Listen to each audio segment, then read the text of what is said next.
อันยมให้มึงดูโดยเป็นยังไงใส่หรอบ่ใส่โอ้พันหันหน้ามาทางนี้ไอ้ยะ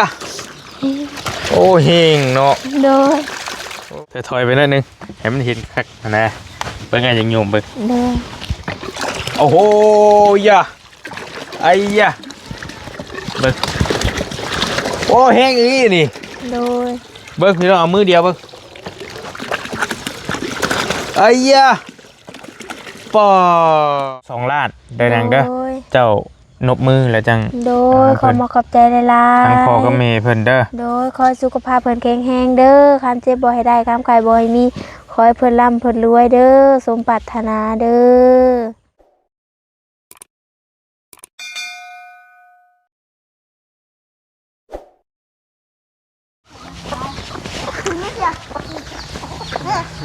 สวัสดีมาจะโดนหรือบ่มาที่โดนเติบโอ้สิเมื่อไรสิไปเบิ่งเขตนึงโทรมาหาอยู่ใช้ละวันนี้อยู่ใช้ละวันลงหลุมพอแล้วเพิ่นว่าเป็นแบบใดเรื่องราวกับเพิ่นโทรมาหาคอยกับเพิ่นว่าแม่นะไปปะอยู่กับไผวันอยู่กับแม่ตู้เพิ่นน่ะลูกผู้หญิงคนผู้หญิงแล้วก็มีอีกคนนึงแล้วก็อยู่3พ่อลูกอันนั้นก็เ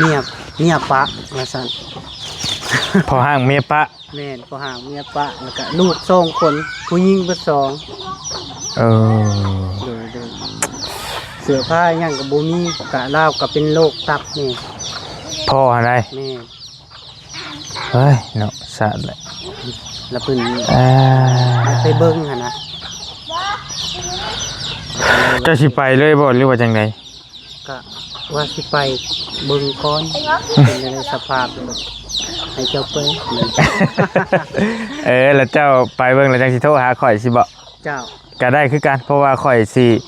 นี่แล้วเว้าเวียงน้ำน้องกิ๊กก่อนโดยเพราะว่าน้ำเป็นได้เรียบร้อยแล้วบ่น้ำในเรียบร้อยแล้วบ่ได้มาใกล้เลยจนเพิ่นเจาะน้ำจนแล้วน้ำบ่อนี่ก็เป็นอีกบ่อนึงที่เฮามาบ่ทันพี่น้องเอ้ย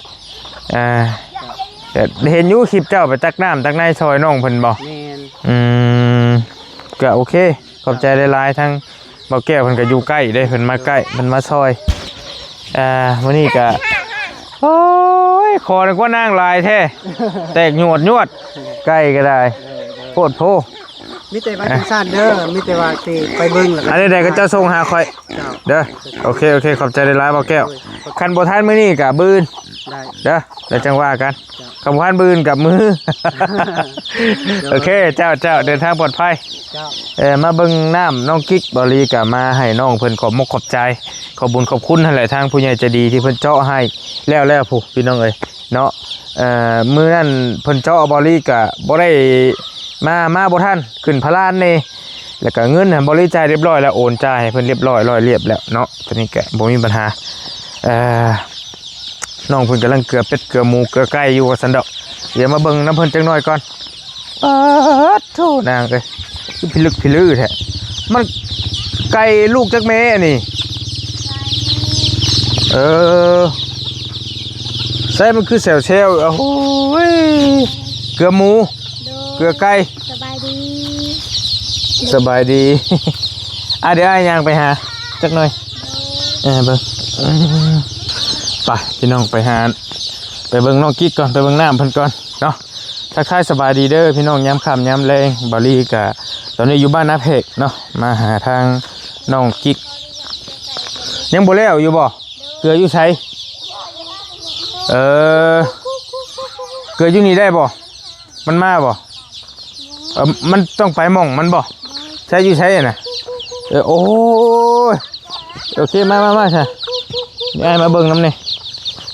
โอ้ลูกมันลายเลยปูแต่งเงาๆป้าพี่น้องไอ้ปูตัวน้องคนเกลือไก่ขออนุญาตเกลือไก่ก่อนเนาะสัตว์ผมเป็นยัง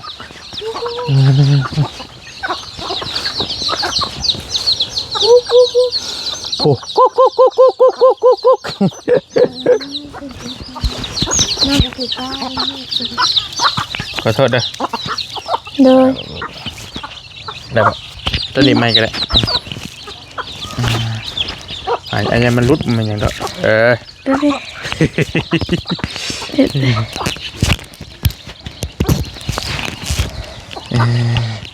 กุ๊กกุ๊กกุ๊กกุ๊กกุ๊กกุ๊กกุ๊กกุ๊ก ไอ้ยะมืดสำเร็จมัน สำเร็จ โดย ไก่จะเบิดบ่อนี่นะ ไก่ของอ้ายแน่ ตัวไรของเจ้า ของน้องเด็ดตัวลายๆเตี้ยๆนะ ตัวลายๆเตี้ย โดย ๆนี่ขาวๆนี้ โมเน ตัวนี้ พี่เด็ดตัวเตี้ยๆ ตัวเตี้ยพี่ โดย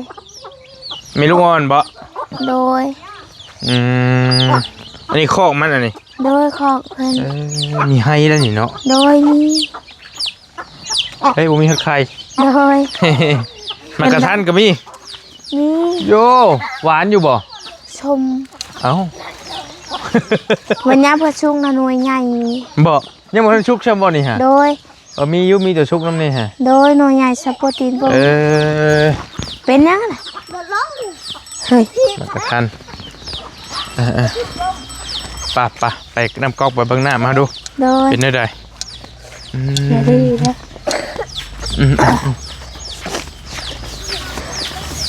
ไก่ก็กินห้ำน้ำหมูเนี่ยกับปานนั่นบ่ โดย กระถึกเจ้าอยู่เทียงกับไผน่ะ อยู่กับน้อง2 คน พ่อแม่ไปใส่ แม่เพิ่นไปคุดเขียด พ่อไปใส่ พอเพิ่นลงหน้าทงลงเกลือมาให้อ้าย โอ้โดยมาเบิ่งก่อน โดย เพิ่นแล้วแต่จักโมงจักยามอันนี้นะ เพิ่นแล้วตอน10 โมง 10 โมงกลางเว้น โดย เพิ่นมาจอจักโมง เพิ่นมาเจาะกระบายแล้ว แล้วเพิ่นมาจอตอนบ่ายแล้วตกมาอีก10 โมงอีกมื้อหนึงจังแล้ว โดย เรานอนนี้ โดยนอนนี้ โอ้นอนอยู่เทียงจังนี้เลย โดย อันยมให้อ้ายบังดู โดย เป็นจังได๋ใส่แล้วบ่ ใส่ โอ้เพิ่นหันหน้ามาทางนี้ไอ้ยะโอ้เฮงเนาะ โดย โอ้พี่น้องใส่ไว้แท้อันนี้ โดยหลังจากเพิ่นมือวิทย์หน่อยหนึงก็ใส่ เดี๋ยวได้ไอ้เบิ่งตึกเมื่อวานนี่บ่ลืมมือฮือเพิ่นเจาะแล้ว เมื่อวานนี่ แม่นบ่เมื่อวานนี่ มื้อชื่นนี่บ่ได้เมื่อวาน เดี๋ยวเด้อบ่แม่นวานนี่ มื้อชื่นนี่ เดี๋ยวเด้อไอ้ก็บ่จื้อเลยอย่าดอกแต่เฮงเนาะมาคำน้อยโยมมึงดูครับ ยอมด้วยครับ โยมให้ไอ้เบิ่งดู ยอมจับเจือ หนูขนาดน้องน้อยเพิ่นโยมน้อยเดียวนึงก็ยังเฮงเติบอยู่ได้นี่พี่น้อง โดย จักเม็ดเพิ่นว่า นอกกับบ่ฮู้ เป็นยังคือโกนหัวคักแท้ คู่ไฮโกน เพิ่ เพิ่นไปโรงเรียนเพิ่นอยากไปโรงเรียน โอ้ถือว่าโอเคเนาะ โดย ลุล่วงไปได้ด้วยดีพี่ โด น้องเอ้ย ย พี่น้องเอ้ย โดย น้ำในน้องเพิ่นก็เอ้าสะดวกสบายแล้วบัดนี้ก็ได้ โดย คักแล้วพี่น้องเอ้ยบ่ได้มาใกล้เลยอ้ายกันนะปู๊ โดย หลายทางไป ได้น้ำได้ในอยู่ไสมาอ้อย อยู่หน้าแม่ใหญ่มาล่ำเพิ่นแล้วก็อยู่หนองน้าน้องเอง ไปเอา2ที่ โดย เจ้าก็เป็นสร้างชุดเก่า โดย ที่เจาะให้นางน้องอีน้องอาฮัดพี่น้องเอ้ยสร้าง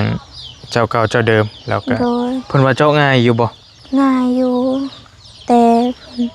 เจาะให้มันเลิกคนให้น้ำออกแห้ง อ้ายถามเราบ่จักแมทกินเจ้าจักบ่ น้องบ่ บ่เป็นหยังแต่ว่าเรารับประกัน โดย มีเบอร์เราอยู่บ่เอาไว้อยู่บ่ บ่ เรารับประกันปีหนึงมันมีปัญหาเลยโทรหาเราสินะ น้องก็บ่ฮู้น้ำพ่อเพิ่น พากันเคลียร์ โอเคอย่าเราอยู่แถวนี้แหละ แต่แถวบริเวณหน้าเพจนี่คือว่าอยู่ทั้งพุทธทั้ง นา ครึ่งพุทธ จานนา นากุจจาน จานโด โอย เคจักอยู่แล้ววะ รู้จักอยู่ เจ้าวันนี้แหละเจ้าก็เอาน้ำหนีไปใส่บัดนี้ โดยน้องก็เอาน้ำในนี้ไปโฮด โคตรพัก โดย ล้างถ้วย โดย โอเคมันจังบ่ได้หาบ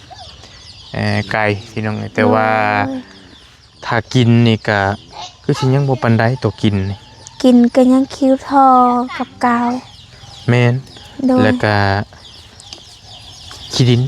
โดย ตามที่อ้ายมีประสบการณ์มาแต่ก่อนเลยกินน้ำก๊อกนี่ โดย ขี้ดินลายพี่น้องเอ้ยเฮาเอาน้ำสร้างดีกว่า โด ได้ ย แม่นแล้ววะ โดยน้องก็ไปเอาน้ำช้าง เออ กินอยู่ เพราะว่า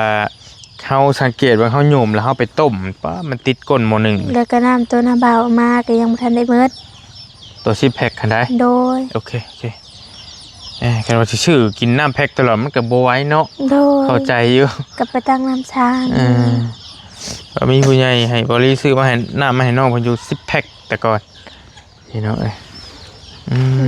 มีตัวนี้เจ้าเอามาห่อเองบ่ตอนนี้ฮะหรือว่า โด จังได๋ ยพอไปแบกเอาอันตีนเช้าของอ้ายมา จับให้อ้ายในละหันมาหาอ้าย โดย ค่อยถอยๆไปหนิดนึงให้มันเห็นคักนะเบิ่งไงจังโยมเบิ่ง โดย โอ้โหยะไอ้ยะเบิ่งโอ้แห้งอีนี่ โดย เบิ่งพี่น้องเอามือเดียวเบิ่งไอ้ยะป่าเฮ้ยแห้งกว่าของน้องอีกจ้ะ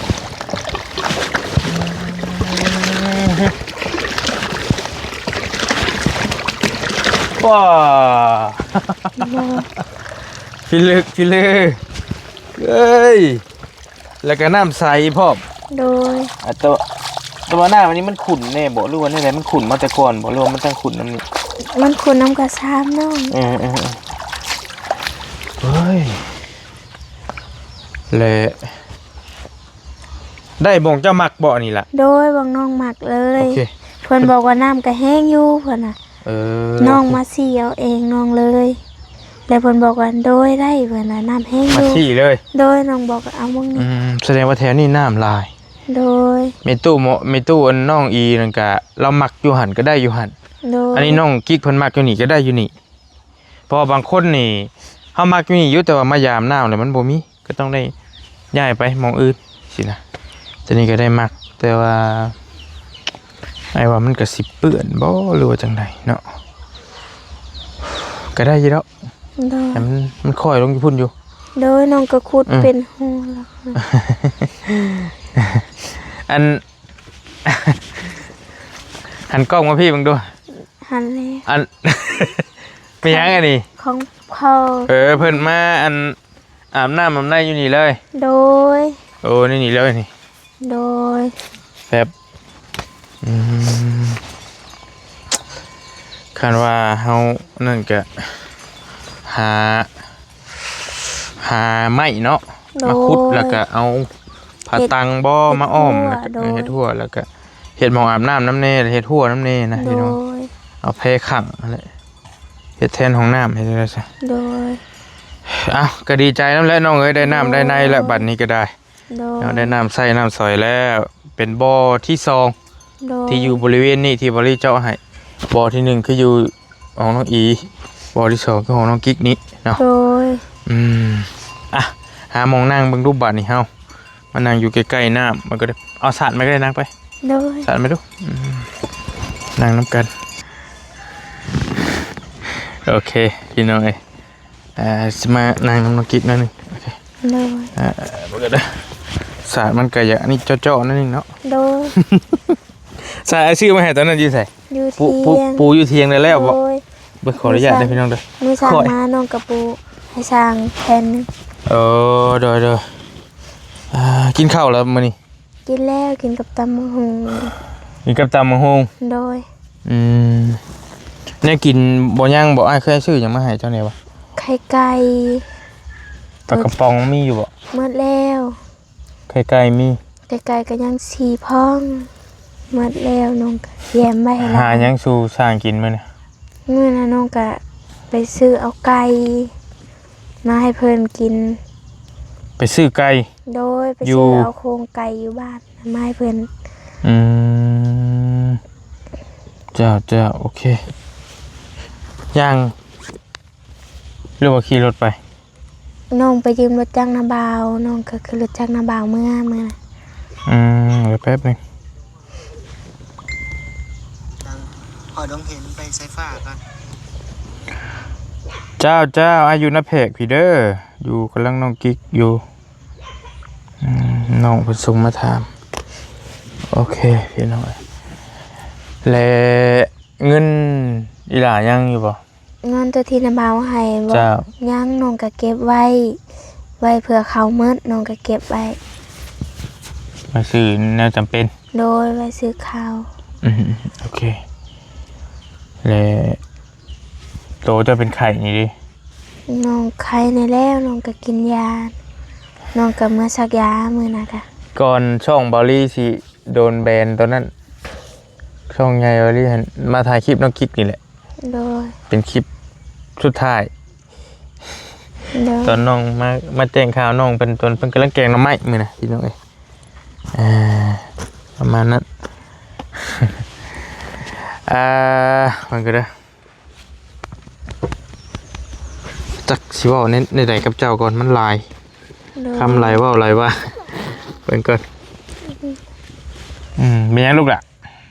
น่ากินน้ำ มากินน้ำโอเคเพิ่นก็ได้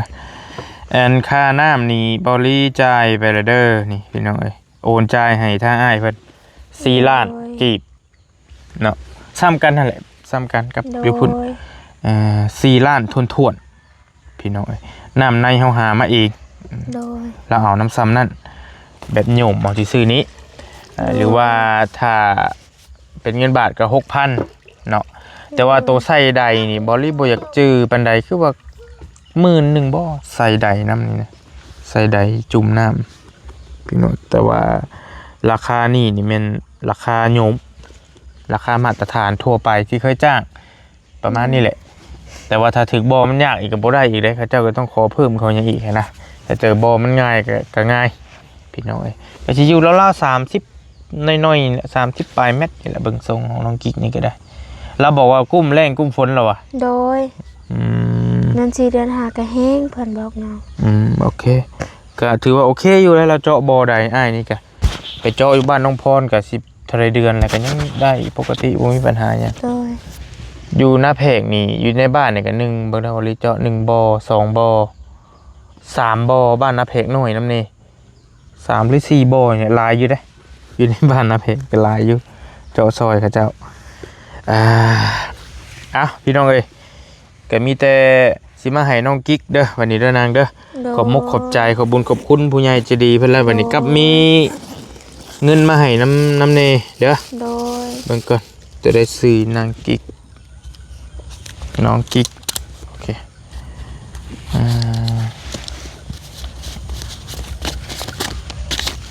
1 2 3 4 5 6 7 8 9 10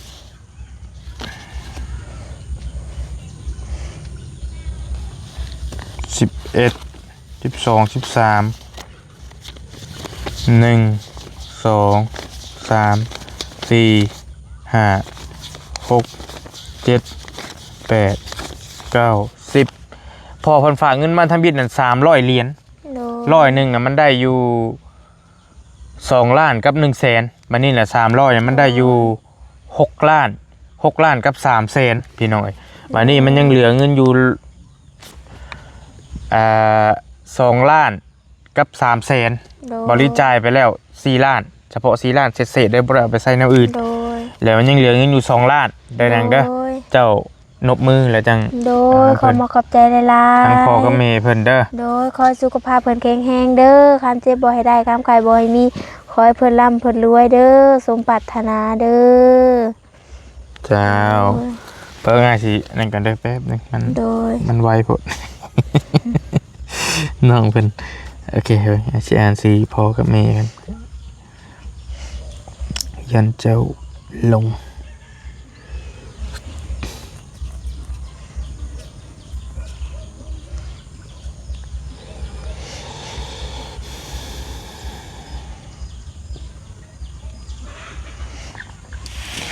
มีแต่ฟังไอ้บอกกันได้อแป๊บหนึ่ง โดย ฝากให้เจ้าเด้อนบมือขอบบุญขอบคุณทางพ่อบุญจันทร์ โดย แล้วก็เมอานงคำบุญเฮืองเด้อพ่อบุญจันทร์กับเมอานงก็ได้2 ทานเด้อ โดย พ่อบุญจันทร์กับเมอานงอ่ะ โดย เอาไหมที่เพิ่นเจาะน้ำให้เจ้ากับฝากเงินมาให้เจ้า ขอให้พิ่นแข็งแรงเด้อค คำเจ็บบ่ให้ได้คำไข่บ่ให้มีขอสุขภาพเพิ่นแข็งแรง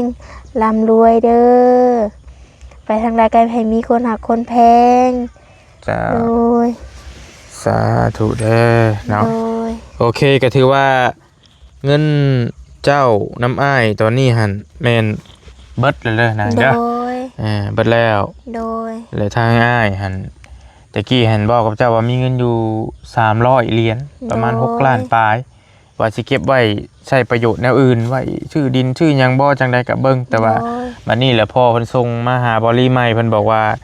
ย่าและจังใดก็เจาะน้ำให้น้องเพิ่นซะ โดย ถ้าน้องเพิ่นบ่ได้อยู่นี่ก็แม่นเฮาทานน้ำให้คนอื่นใช้ต่อไป โดย อันนั้นก็เป็นบุญเป็นกุศลต่อๆกันไปพี่น้อง โดย และวันนี้แหละน้องก็ยังบ่ทันฮู้ว่าสิได้ไปทางใด โดย ยังบ่ทันจัก ยังบ่ทันฮู้คือกัน โอเค และดินดอนก็ยังคือเก่าที่น้องเว้าน้ำอ้ายมื้อนั้นบ่ โดย 40,000เนาะจะว่าน้ำอ้ายมื้อ โด นั้นเนาะ ย40,000 อยู่ในกลางบ้านพุทธ โดย แต่ว่าบ่ฮู้รายละเอียดเจ้าก็ได้ ว่ามีใบตะดินบ่ความกว้างความหอมเท่าใด น้องก็ยังบ่ฮู้ได้ยินแต่เพิ่นเว้าพอก็บอกพอก็มาเบิ่งเพิ่นก็บอกว่า40,000พอยังบ่ได้ถามเพิ่นรายละเอียด เจ้าคำมีเงินมีทองก็จังว่ากันเนาะ โดย สิเข้าเมื่อเบิ่งก็จักแนวใดอยู่พอลีก็เพราะว่าเงินซอยน้องเพิ่นก็เบิดแล้วอันนี้ก็เจตนาของพ่อกับแม่เพิ่นบอกบอลี่ว่าเอาให้น้องเพิ่นใช้ซะ โดย เจ้าอาจจะเอาให้พ่อเจ้าไปซื้อปูนบ่เฮทรายแล้วมาเทกันเปื้อนบ่ โดย หรือว่าไปซื้อเสื้อผ้าเจ้าใส่ก็แล้วแต่เจ้าเก็บไว้เด้อ โดย แล้วแต่เจ้าสิใช้ตอนนี้ โดย เพิ่นว่าเห็นเจ้าใส่เสื้อจะใส่เสื้อแขนสั้นว่าซั่น โดย บ่มีเสื้อแขนยาวบ่ มีตัวน้องหนุ่ม ไปซื้อเอาซะ โดย พี่น้องดีถ้ามันบ่หนาวปานใดมันก็ได้ โดย จากองศานี่แม่นบ่20องศาบ่แม่นแล้ว20มันเย็นกว่านี้เบิ่งก่อนปึ๊ก29องศาหนาวบ่ยามมื้อคืน นางอยู่แต่ก็พ่ออยู่ไว้อยู่ มันก็ธรรมดาโดย น้ำหนักเจ้าจักโล บ่ฮู้ คิดว่าตัวเองตุ้ยบ่ ตุ้ย คันเจ้าคิดว่าตัวเองตุ้ยแล้วเจ้าเบิ่งง่ายแล้วพ่อ โดย ตะกี้เจ้าจอยกว่านี่ โดยตะกี้น้องจอย เป็นหยังคือตุ้ยบัดนี้ น้องก็บ่ฮู้ โย่ว่ากินเราไม่เราต่อกินกบกินเขียดไปคือว่าตุ้ย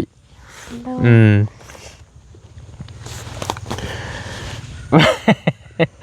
ถามหยอกน้องเป็นสิดอกพี่น้อง โดย เพราะว่า ยัง สิได้เป็นความสิได้ฮู้นะเพราะว่าแต่ก่อนนี่เบิ่งช่องน้องมันนี่คือสิบ่ได้ตุ้ยบัดนี้เฮ็ดแม่เจ้าคือจะจ้อยนี่ โดย จะได้แนวไผ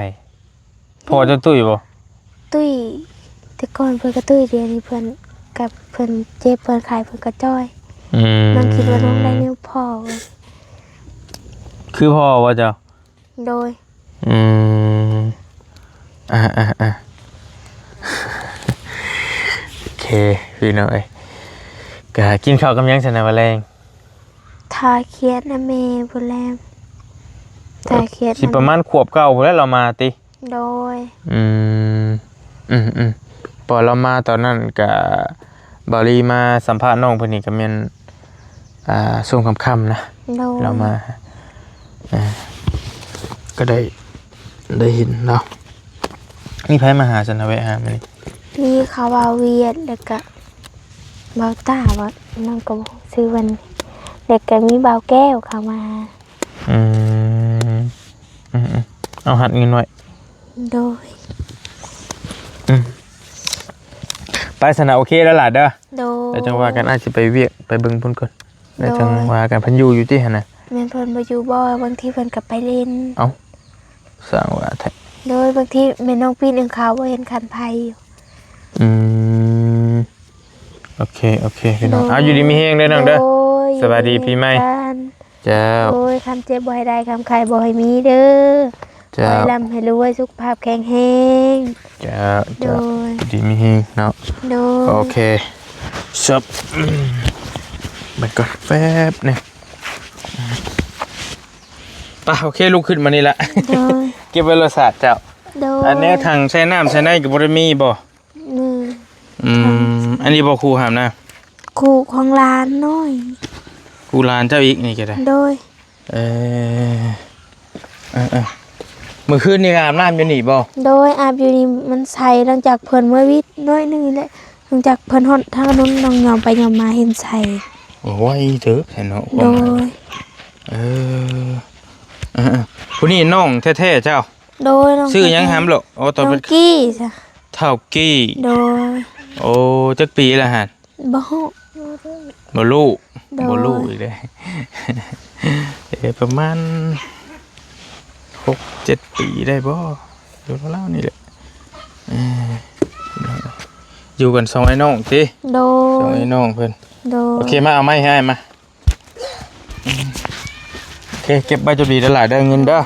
เอาไปใส่ไว้ซอยอ่ะพี่น้องได้แล้วทางบริกะมาเบิ่งเนาะน้ำน้องกิ๊กแล้วก็ให้น้องเพิ่นขอมกขอบใจขอบคุญขอบคุณทางผู้ใหญ่ใจดีเพิ่นเรียบร้อยร้อยเรียบบัดนี้ก็ได้เอามีแต่ทั้งนี้ทั้งนั้นบริเองก็เนาะต้องขอบุญขอบคุณในลายทางพ่อบุญจันทร์กับแม่อานงเด้อเนาะที่เพิ่นได้ซอยทางน้องกิ๊กพี่น้องเอ้ยแล้วก็เหลือเงินไว้ให้น้องเพิ่นใช้นำแน่เนาะเอาก็ให้ทั้งพ่อกับแม่อยู่ดีมีแฮงให้โชคให้มานให้ร่ำให้รวยปรารถนาสิ่งใดก็ให้ได้สิ่งนั้นสมความมุ่งมั่นปรารถนาร่ำรวยอยู่ดีมีแฮงอย่าเจ็บอย่าจนอย่าคัดอย่าสนเดินทางไปทางใดมาทางใดก็ให้มีแต่คนหักคนแพงอยู่ดีมีแฮงเนาะอย่าคัดอย่าสนเฮงๆปังๆร่ำๆรวยๆปีใหม่ถูกหวยรวยเบอร์เป็นเศรษฐีมหาเศรษฐีเด้อทั้งพ่อกับแม่เด้อสาธุไปสำหรับคลิปนี้สบายดีอยู่ดีมีแฮงพี่น้องบ๊ายบายเจอกันใหม่โดย